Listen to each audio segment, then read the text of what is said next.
Result आ गया है और जब रिजल्ट आ जाए तो अच्छा, सब पहले लेफ्ट आउट आप हो जाते हैं और सादिया जो है सादिया प्रायोरिटी लेती हैं। जी सादिया, क्या रिजल्ट है आपके थैंक यू मुनीज़ी। गैर हतमी गैर 5 नतीजे फिल वक्त जो अपने व्यूअर्स के साथ हमने शेयर करने हैं।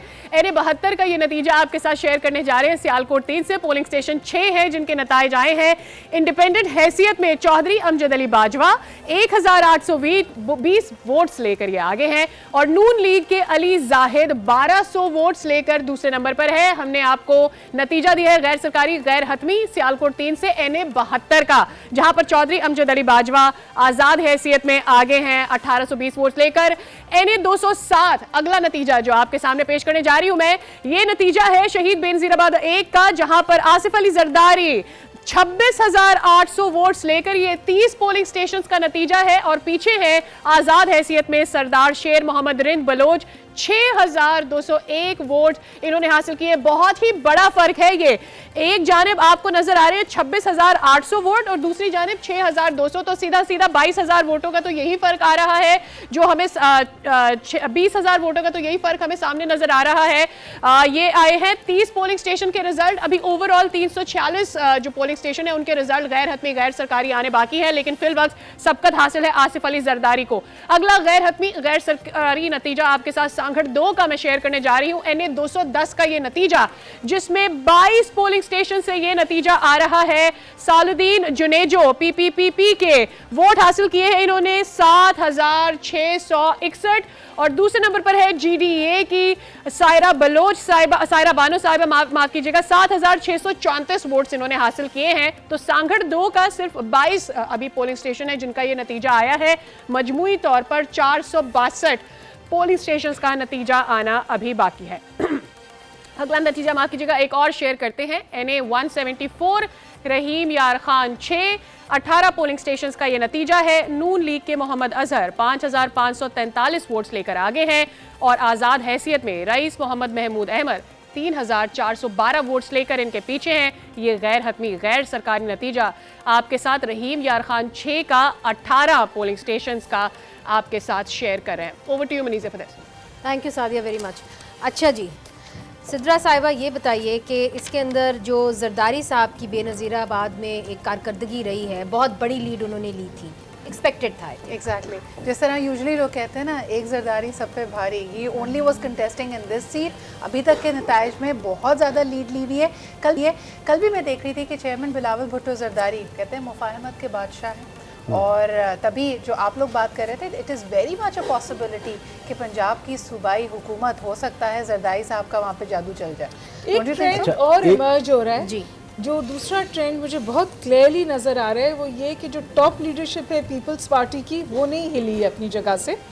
इंडिपेंडेंट्स ने डिफीट किया है दूसरी लीडर्स को, पीएमएलएन की लीडरशिप को किया है, एमक्यूएम की लीडरशिप को भी किया है। कॉन्फिडेंस के एक ही हल्के से उन्होंने जो है कंटेस्ट किया है। अगर आप बाकियों को देखें तो उन्होंने कम से कम 2 या 3 हल्कों से बिलावल भी लीड कर रहे हैं, जहां जहां उन्होंने कंटेस्ट किया है वो लीड पोजीशंस में है। एक हल्के से ज्यादा बिल्कुल। इस बीच में एक बहुत अहम रिजल्ट जो है अब तक का वो हम मिस किया हमने।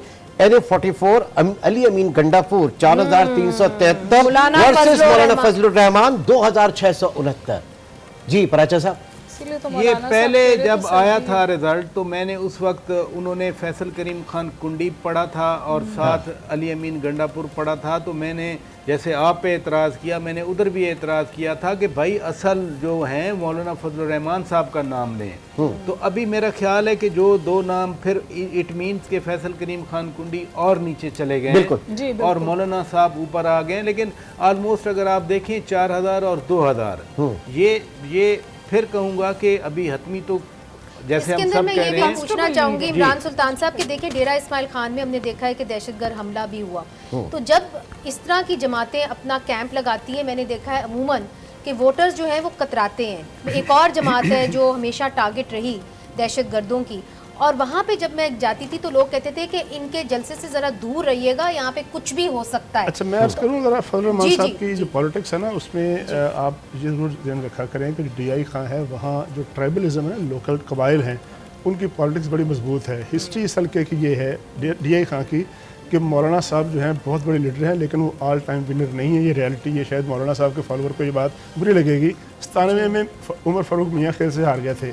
2002 में जीते, 2008 में जो कुंडी साहब हैं ये भी जीत गए थे, एक और हल्के से मौलाना साहब जीते गए, 2 हल्के दबाव हाँ। इसी तरह मौलाना साहब उनके बेटे वो हमेशा सेफ खेलते हैं, कभी बन्नू में, कभी पशीन में, कभी किसी दूसरे कर्क में जाके, ताकि उनको कहीं और भी कुशन मिल जाए। तो मौलाना साहब की इस हल्के में अभी तो बहुत सफ़र बाकी है, अभी तो बहुत रिजल्ट बाकी है, लेकिन मौलाना साहब और ये जो कुंडी फैमिली है और गंडापुर फैमिली है, इनके दरमियान जो एक रिलीजियस लीडर का एक कॉन्सेप्ट है, एक जमात के सरबराह का कॉन्सेप्ट है, उसके अलावा जो लोकल ट्राइबल पोजीशन है ना, वो बाज़ का नताइज को मुख्तलिफ करती है। और मौलाना साहब हार भी जाते हैं, जीत भी जाते हैं, तो मौलाना साहब ऑल टाइम विनर नहीं है इस हल्के से। अच्छा, ये तीनों उम्मीदवार, एक और चीज़, तीनों उम्मीदवार फैसल करीम खान कुंडी साहब पीपल्स पार्टी के central information secretary, deputy speaker रहे हैं। मौलाना साहब जो है अपनी पार्टी के सरबराह, अली अमीन गंडापुर केपी में जो पीटीआई है उसके सूबाई सदर, डिस्पाइट द फैक्ट कि वो अभी गायब हैं, लेकिन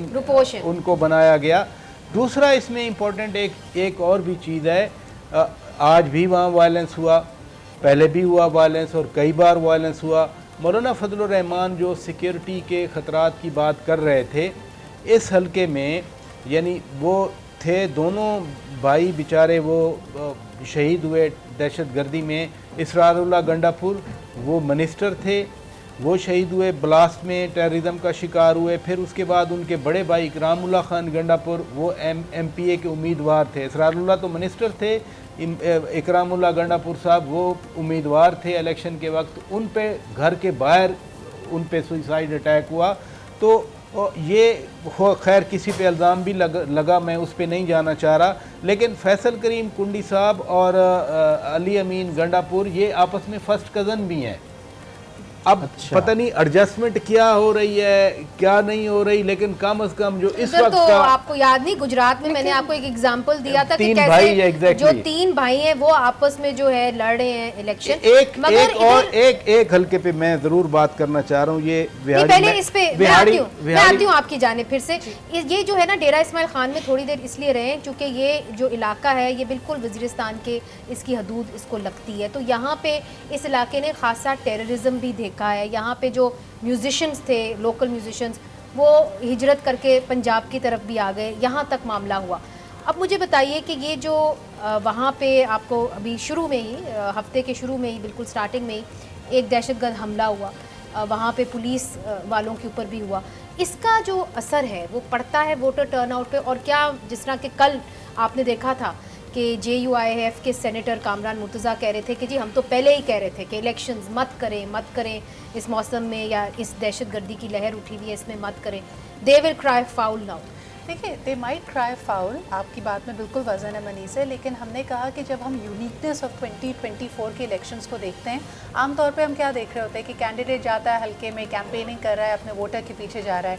this was probably a very unique election in the way कि वोटर अपना कैंडिडेट ढूंढ रहे थे। तो अब आप ये सिनेरियो भी देखें ना कि उसका सिंबल भी पता करें, हमारा कैंडिडेट किधर है, तो वो जो जुस्तजू थी मुझे ये उसका रिजल्ट हमें नजर आ रहा है। मरीज है, आई मीन अब ये एक सीरियस थॉट है जो मैं टेबल पे लाऊंगी कि अगर इतनी कदवने ना होती तो शायद आप इस आपके क्लियर मेजॉरिटी देख ही लेते। देखिए, सिंबल नहीं, बात तो आपकी सही है, पार्टी कैंपेन नहीं, और तब लाहौर में तो आप खुद कहती हैं कि PTI की जलसा आगे, मगर इससे बेहतर कैंपेन नहीं हो सकती कि जी आप जेल में हैं और पूरा सिस्टम आपके खिलाफ खड़ा हुआ है, तो और आप यहाँ पे एक सिंपैथी वेव होती है। कल आपने देखा था जब हम ये बात कह रहे थे माने कि सिस्टम ने गलत खेला। नहीं, सिस्टम के अलावा हम ये भी तो देखें ना कि सिस्टम हमेशा गलत खेला है, कब सही खेला है? आप तो ऐसे कह रही हैं जिस तरह इसी दफा गलत खेला। अच्छा, आप बाय डिफॉल्ट समझ रहे हैं, अगर बाय डिजाइन हुआ तो फिर नहीं, अगर हम सिस्टम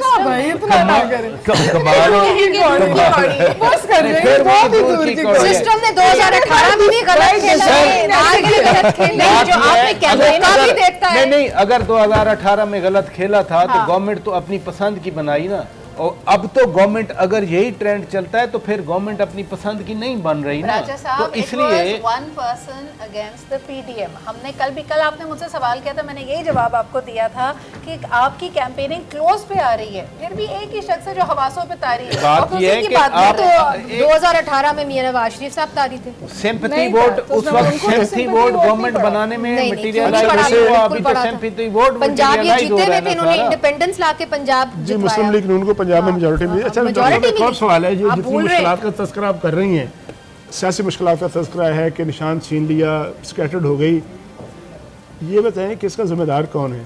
अगर जिम्मेदाराना पॉलिटिक्स खेली होती जनाब बानी चेयरमैन साहब ने, तो उनको ये मुश्किलात ना आती, तो आज उनकी पार्टी शायद 2 तारीख से लेके इस मुल्क के देखिए, आप लोग गुजारिश नहीं थी, मेरी गुजारिश, मैं तो बिल्कुल ये बात बरमला मांगती हूँ कि इमरान खान साहब ने गलतियां नहीं की, ब्लंडर्स अपनी पार्टी को मुश्किल में डाला, अपनी पार्टी को मुश्किल में डालने उनकी में जजमेंट ही गलत थी। सबसे बड़ा किरदार आईके का अपना। But doctor Huma, to quote you from yesterday, आपने कहा कि सियासत में कहानी होनी चाहिए और कहानी के खरीदार होने चाहिए। जी, तो यहाँ पे तो कहानी छोड़े, यहाँ पे एक दिन में 10 एपिसोड चलते हैं, पाकिस्तान के अंदर 10 एपिसोड चलते हैं एक ही कहानी के।